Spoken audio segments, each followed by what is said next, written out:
Hello everyone, good morning. Welcome back to my channel. আমি প্রিয়া চলে এসেছি তোমাদের জন্য নতুন একটা ব্লগ নিয়ে।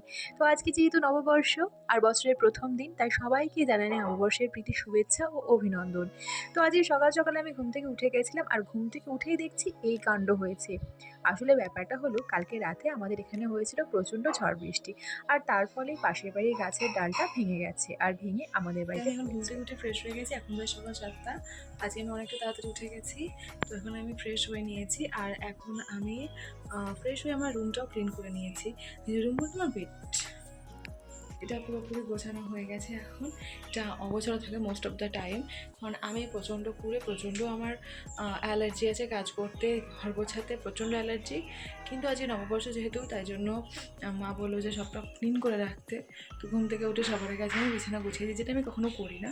আসলে আমি ফ্রেশ হয়ে ব্রেকফাস্ট করে দেন অনেক পরে আমি বিছানাটা গোছাই। ওই যে করে আমি আমার একটা, কিন্তু আজকে আমি তাড়াতাড়ি বিছানাটা গুছিয়ে নিয়েছি। যেহেতু নববর্ষ, তো আজকে বাড়িতে অনেক প্ল্যানিং আছে, অনেক রকমের রান্নাবান্না হবে।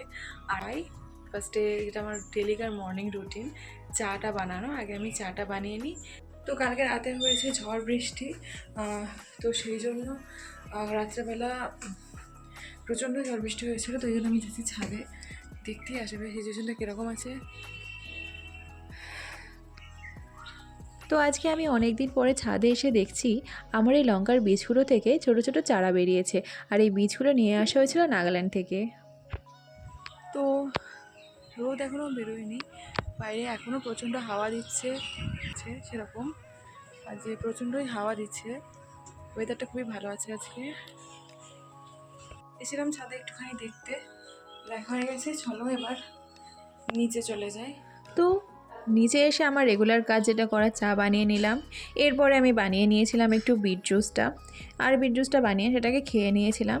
এরপরে আজকে যেহেতু পয়লা বৈশাখ, বাড়িতে অনেক রকমের অ্যারেঞ্জমেন্ট হচ্ছিলো রান্নাবান্নার। তো মা কাটতে বসে গেছিলো ফার্স্টেই শাক, আর তারপরে দিদি করেছিল ভিডিও কল। তো প্রথমে ওর সাথে একটু ভিডিও কলে কথা বলে নিলাম। এরপরে আজকে বাপি বাজার থেকে নিয়ে এসেছিল পরোটা। আজকে ব্রেকফাস্টে আছে পরোটা আর সবজি। বাপি আজকে পরোটা নিয়ে এসছে, তো সেটা দিয়ে হবে আজকে ব্রেকফাস্ট।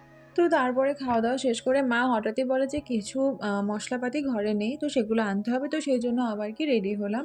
রেডি হয়ে আমি আর মা বেরিয়ে গেলাম কিছু জিনিসপত্র কেনার জন্য। মশলাপাতি কিছু কিছু কেনার বাকি ছিল, সেগুলো কিনতে।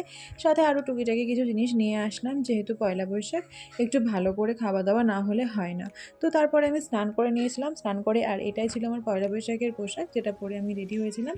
তো তারপরে আমরা বসে গেছিলাম লাঞ্চ করতে। তো আজকে লাঞ্চে ছিল মাছের ঝোল, টক ডাল, পটল ভাজা, আলু ভাজা, শাক, আলু পটল চিংড়ি, আর ছিল চাটনি। এছাড়াও ছিল দই ও মিষ্টি।